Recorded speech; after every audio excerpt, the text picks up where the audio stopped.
There's a legend, told in port taverns of Safara and in the steppes of Koram, about a spice broker named Nadir, who owned more than anyone in his district.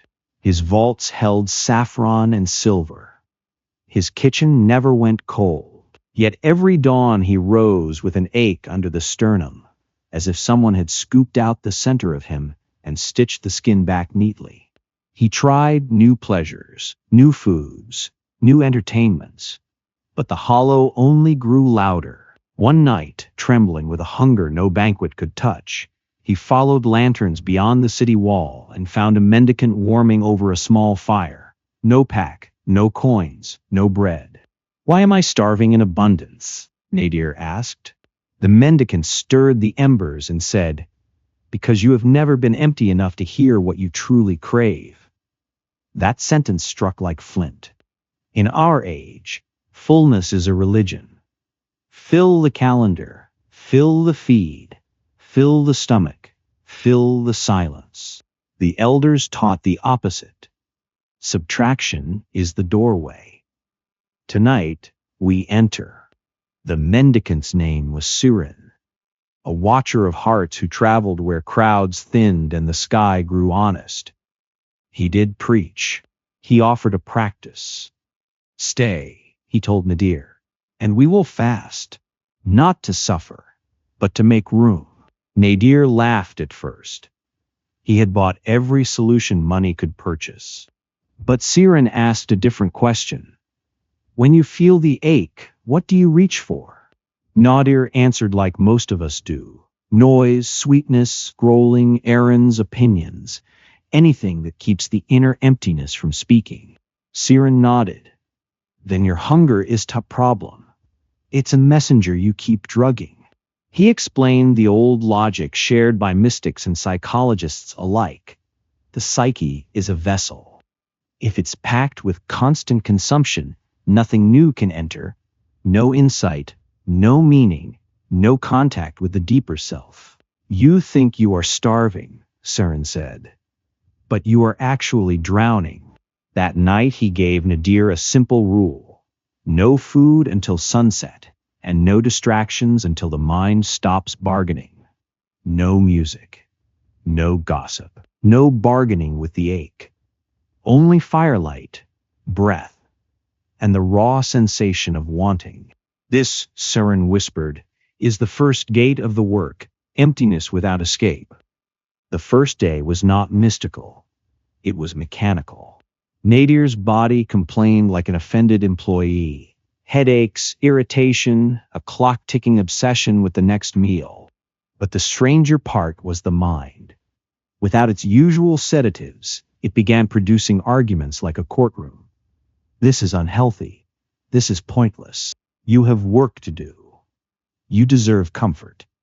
Sirin listened, almost amused. "Notice," he said, "how quickly the ego invents reasons to avoid emptiness."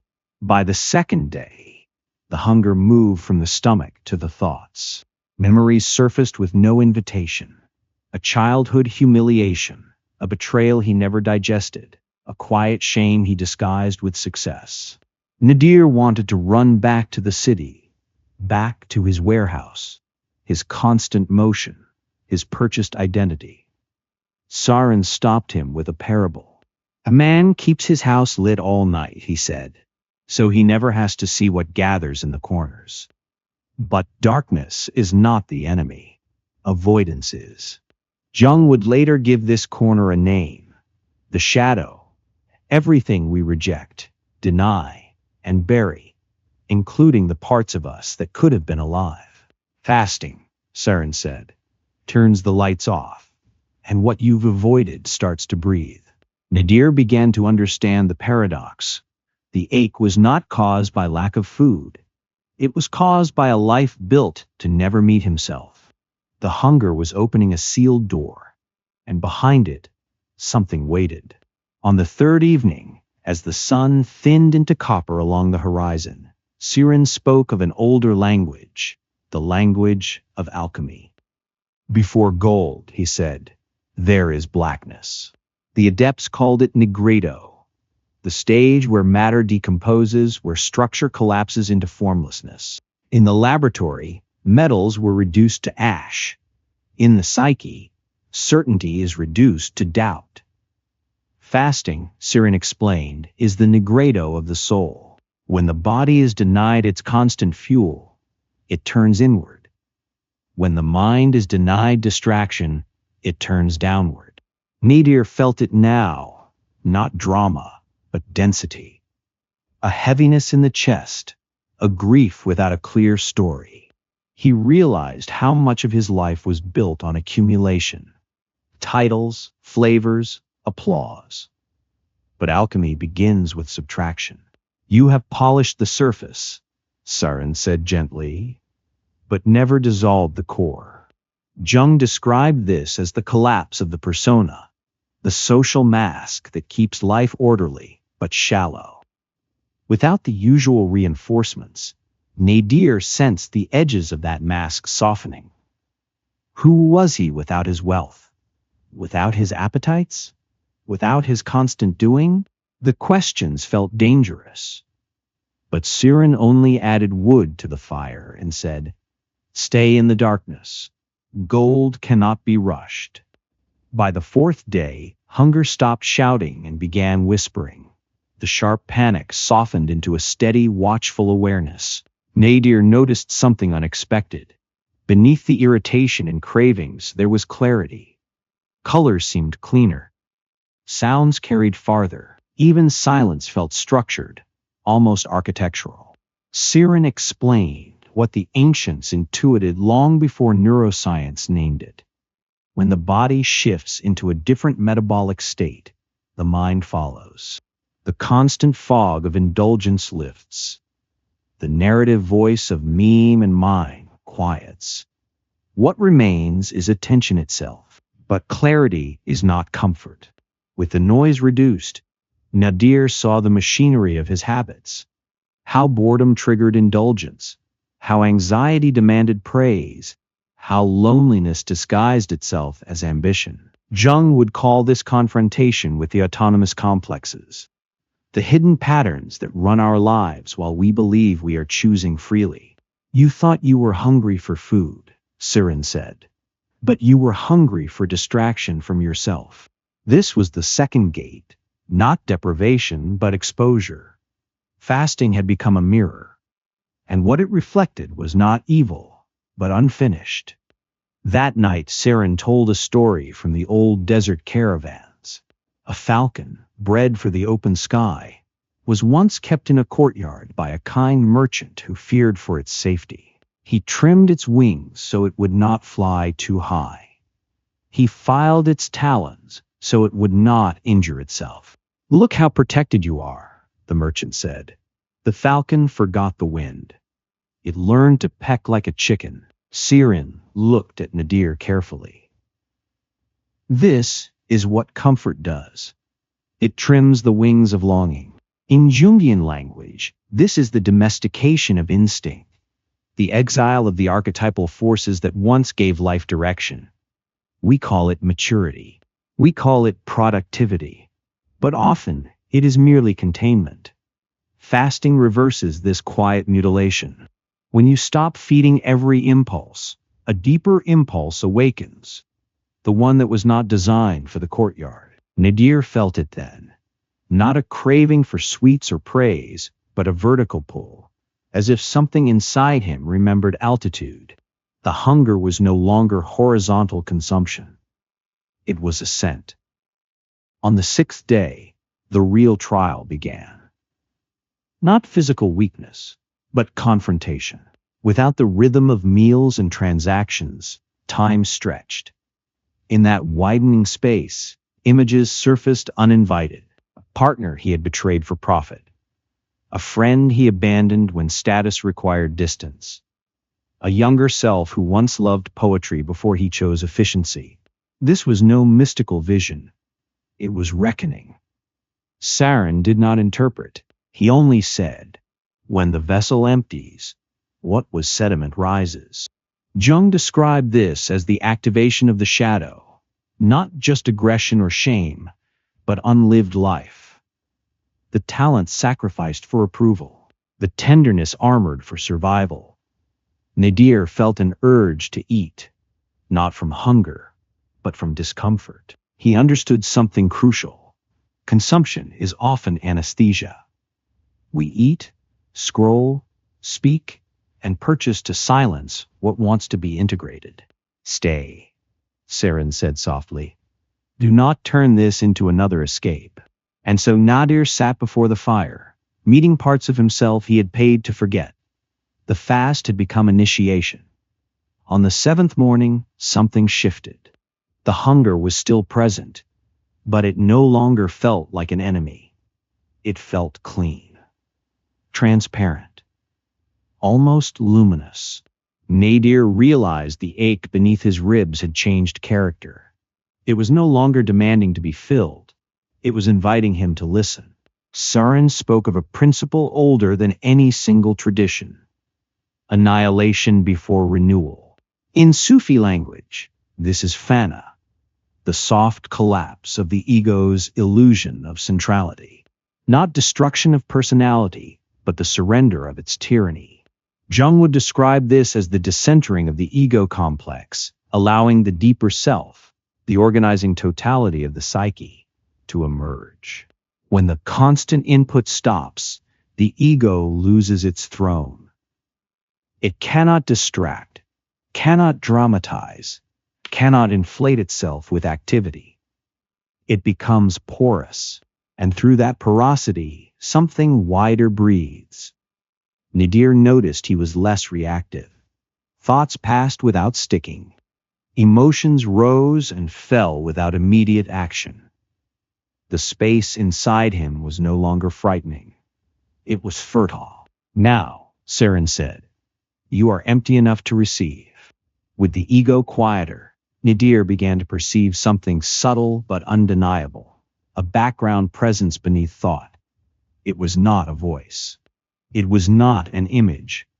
It was a coherence, as if scattered fragments of himself were slowly aligning around a deeper center. Saren called it remembrance. Not memory of events, but memory of essence. Jung would name it the self, the totality that includes both light and shadow, conscious and unconscious, personal history and archetypal depth. The self does not shout. It waits. And it speaks most clearly when the noise subsides.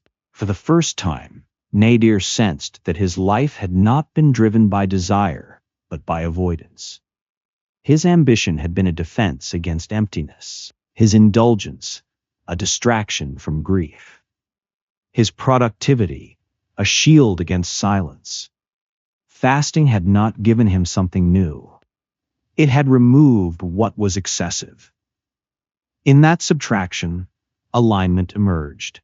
This, Saren said, is the beginning of albedo, the whitening.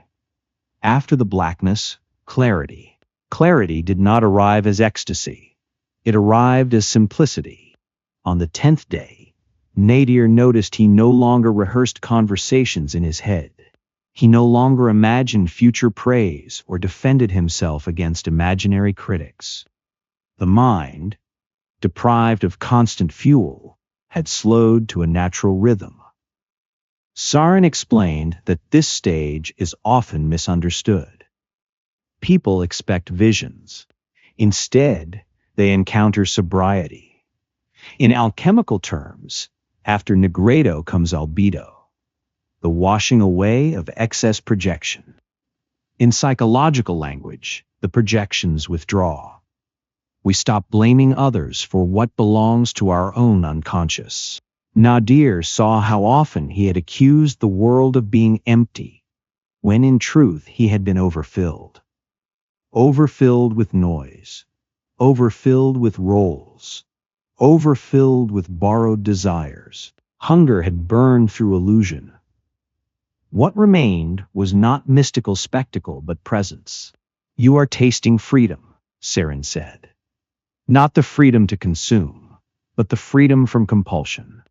As the days unfolded, a different hunger emerged, quieter, deeper, almost dignified. It was not the frantic craving that once drove Nadir toward indulgence. It felt vertical, like a root pushing downward and a flame rising upward at the same time. Siren explained that when superficial appetite weakens, essential desire awakens. This is what the mystics meant when they said longing is sacred. Not every hunger is meant to be satisfied. Some are meant to orient us. Jung observed that modern people often suffer not from lack of stimulation, but from lack of meaning. When instinct is disconnected from symbol, energy becomes restless and destructive. Now Nadir sensed a different current. A desire for truth rather than applause, for depth rather than distraction. The void within him was no longer threatening. It was magnetic. This is the turning, Surin said. When hunger stops being about filling and becomes about becoming. On the 15th night, Sarin spoke of return. Emptiness is not the destination, he said. It is preparation. The mystics never remained in annihilation. After Fana comes Baka, subsistence, the re-entry into ordinary life transformed. Nadir feared this part. If he returned to the city, would the noise swallow him again? Surin shook his head. When you have learned how to be empty, the world no longer owns you. Jung described this as individuation, the integration of shadow and ego under the guidance of the self. Not escape from society, but participation without possession. The fast was nearing its end. Dates would touch his tongue again. Markets would reopen. But something irreversible had occurred. Consumption no longer defined him. He had experienced himself without constant input. You will eat again, Surin said. But now you will know the difference between nourishment and anesthesia. On the 40th morning, Siren handed Nadir a small clay cup filled with water and a single piece of bread. Break your fast consciously, he said. Nadir hesitated. The simple act felt ceremonial, almost sacred. When he tasted the bread, it was not indulgence. It was revelation. Flavor returned as something alive, not something devoured absent-mindedly. He understood then. Fasting had not been about rejecting the world. It had been about restoring relationship. Before, he consumed to avoid. Now he could receive without clinging. This is the red stage of alchemy. RUBEDO, the reintegration of spirit and matter. Jung described it as the kanyankyo, the sacred union between opposites. Hunger and fullness. Ego and self. Action and stillness. Nadir realized the city had never been the problem. His unconscious participation had been. Go back, Surin said. But return differently. When Nadir returned to Safara, nothing had changed, and everything had. The market still roared. Merchants still bargained. Perfume and smoke still braided through the air. But he moved differently. He noticed the impulse to overbuy before it became action. He felt irritation rise without immediately defending himself. Space had appeared between stimulus and response. This was the real gold. Not visions. Not status. But interior distance. Jung insisted that transformation is measured not by mystical experiences, but by behavioral change. The integrated individual eats, works, speaks, but no longer from compulsion. Fasting had revealed the mechanics of Nadir's habits. Now he could interrupt them. He reduced his excess not through force, but through clarity. He spoke less and listened more. He ate until nourished, not until numbed. The city was the same. But he was not overfilled anymore. He had learned the architecture of emptiness and how to carry it within noise. But transformation is not a single event. It is maintenance. Weeks later, Nadir felt the old restlessness return. The subtle pull toward excess. The whisper that more is always better. He did not panic. He recognized it. Sarin had warned him. The ego rebuilds quietly. So Nadir instituted small fasts. 1 day each week without indulgence. Evenings without unnecessary speech. Mornings without immediate stimulation. These were not dramatic gestures. They were calibrations.